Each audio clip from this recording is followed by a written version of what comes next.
This is my Inkle loom, which I use for tablet weaving. Inkle looms typically cost £100 upwards, so not the sort of thing you want to purchase unless you're serious about tablet weaving. We'll be using a method in the workshop called the backstrap method, where we don't actually need a rigid loom. The nice thing about an Inkle loom, for me, well, for anybody who uses one, is you can actually wrap quite a lot of thread onto the loom, and I've just used the outside pegs. You can actually thread these threads over, under, and make the weave much longer. We won't be doing anything very long in our first workshop. Want to try and keep things simple. You'll notice in my cards here, my tablets, yes, it's sometimes called card weaving rather than tablet weaving, I've got a pin fastened through some holes there. I think this is called a kilt pin. I always, when I leave my weaving, I always put a pin through, because I don't want those tablets getting knocked, rearranged, whatever. And also, especially with the Inkle loom, I can, once I've woven some of my belt, move it on. And if I'm going to move anything on this loom, I always put a pin through there. Now, if you don't have a pin, you could always tie a bit of cord through the middle. I could just tie some cord around the middle. I'm not going to tighten that up because I've got a pin, but you see what I mean? It just stops the cards, tablets, flapping around. Okay, I'm going to start weaving. The principle is the same whether you're using a loom or using what we're going to do, the backstrap method. The process is the same. I need to remove this pin first because these cards are going to have to move. And the way many of us start a weave is we'll turn the cards forwards a number of times and the cards back a number of times, just to help us try and get the width of the band sorted. So I'm going to rotate those forward, and I'm actually going to put a lolly stick in there. I'm going to turn it forward again and put another lolly stick in. Now this bit in the middle we call the shed. I'm going to put another lolly stick in there. I'm going to go forward again. Now put another lolly stick in. You don't have to do it that many times if you don't want. I just happen to have 4 sitting around here, so I'm going to do one more time. Go forward and put another lolly stick in. It just helps me get this secure at the beginning, but I haven't actually started weaving yet. I've got to use a shuttle with my, now this is the weft that we pass through this thing here, the shed, and we'll go backwards and forwards, and that's what progresses the band. I've gone forward 4 times, and you may notice there's a bit of twist arrived beyond the cards up here. When you're weaving a band, if all the tablets go forward the same number of times as they go backwards, that twist will disappear.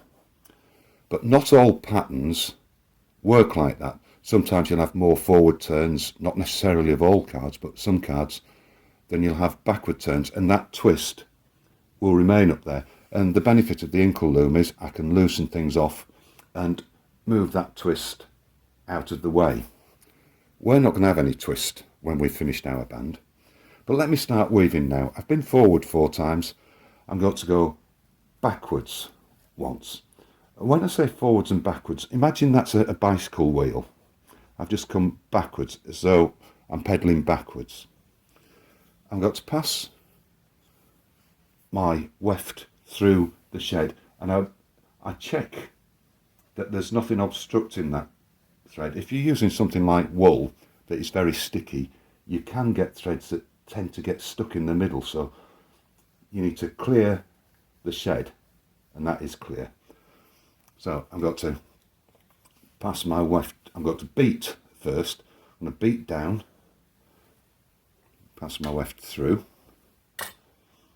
and it's all very loose at the moment until I get started.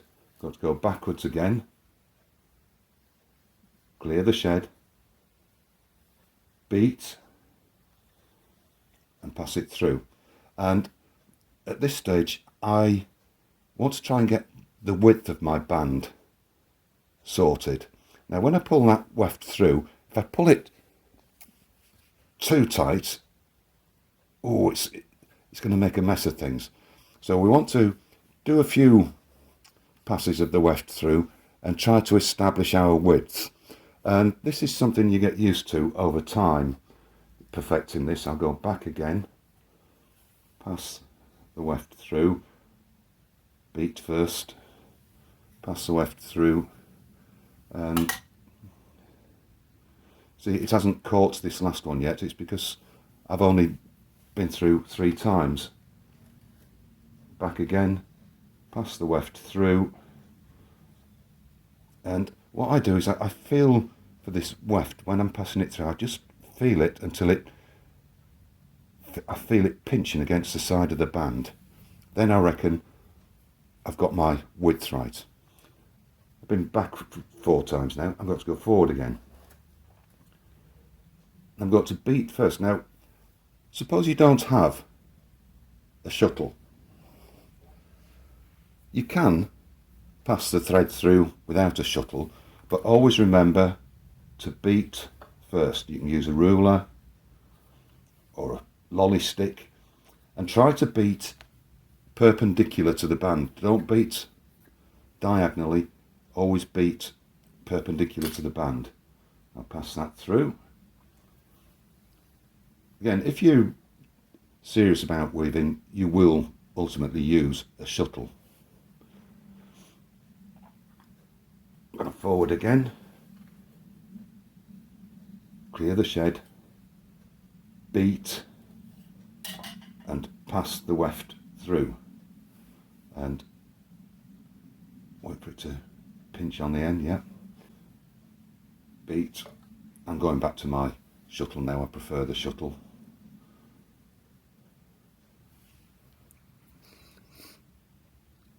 And that basically is the process of how we weave.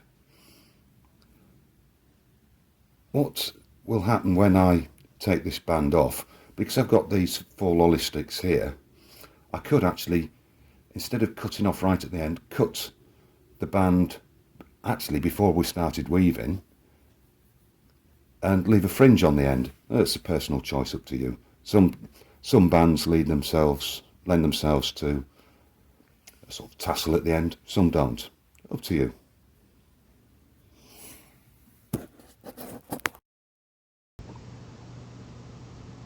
Here are some bands that have been woven using 10 tablets. It's the one at the top that we'll be making in our workshop, and this will involve moving the tablets forward 4 times, backwards 4 times, forwards, backwards, and that's going to be all there is to it. So we won't have to worry about any twist. More of that in the workshop document and a later video.